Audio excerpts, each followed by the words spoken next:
Hey, what's up guys? This is Anthony from Anthony's Customs, and for this review we're looking at the 1966 classic Batman, or Batman Classics Catwoman. And there's some pretty cool things about this figure and also some not so cool things about this figure. Let's look at the accessories first. She comes with another base just like all the other guys. This one says Crack. And that's pretty cool, I guess. It has a little peg for her foot. She's not quite centered on the base when you put her on it, but she fits on it much better than the other figure, so that's okay. It has a slot here for the collector's card that she comes with. Funny thing about this is the card is horizontal or landscape, and it only fits in portrait style. So even though they're upright there, they're supposed to be like this. You can tell by the words, so that's kind of a bummer. And it does have another scene for the Batcave, or part of the scene for the Batcave, so maybe you're supposed to just use it for that. I don't think so, but you never know. So either way, she comes with a collector's card. I don't really care. Anyway, here's the figure. She stands 6 inches tall, almost exactly. How fitting that the cat joins us for this review. Hi, bud. Okay, so Catwoman here. Standard DCUC style articulation. Let's go through the articulation before we do anything else, actually. Switch it up a little bit. The head is kind of articulated up and down, except it doesn't stay, so it's not that useful. It does swivel, of course, side to side. Shoulders are standard ball hinge shoulders. There's no bicep swivel up there. They had just a cut joint down here, so it's a little uglier than it could be, but it's not too bad, so I'm okay with it. 90-degree bend for the elbows, single hinge. Then the wrists just have a swivel, and that kind of bothers me because her hands are out like that.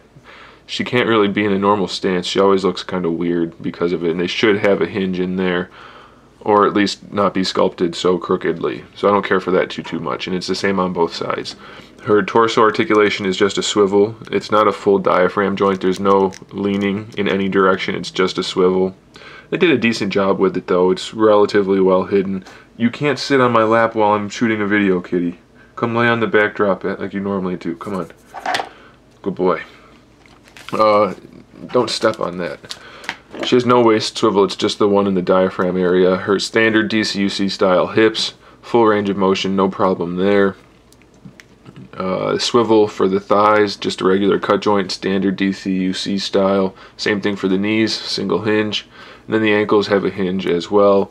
It's pretty well hidden inside the little ruffly part, or wrinkled part of the boots, so that's pretty cool. The entire suit is painted black with like this silver dry brushing on it to make it look like metallic spandex. So that's pretty cool. It looks good. It has a nice effect.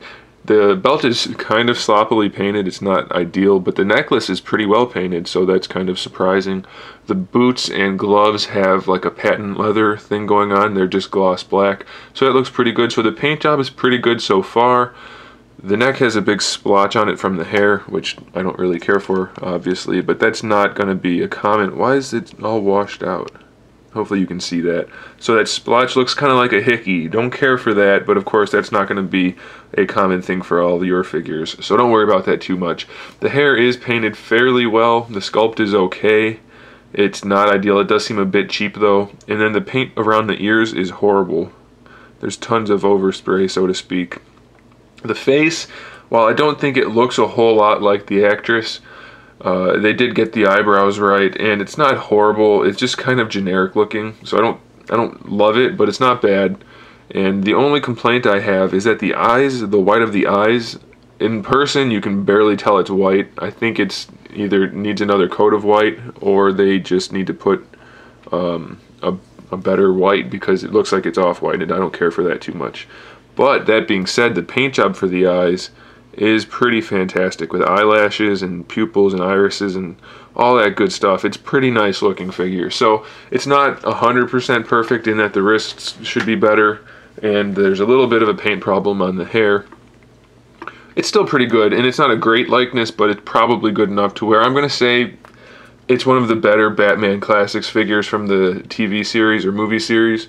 And as much as I thought I was going to hate owning this figure, I don't hate it too much, and I'm going to go ahead and recommend it because it's not bad, and if you already have the other ones, why not add Catwoman to the bunch?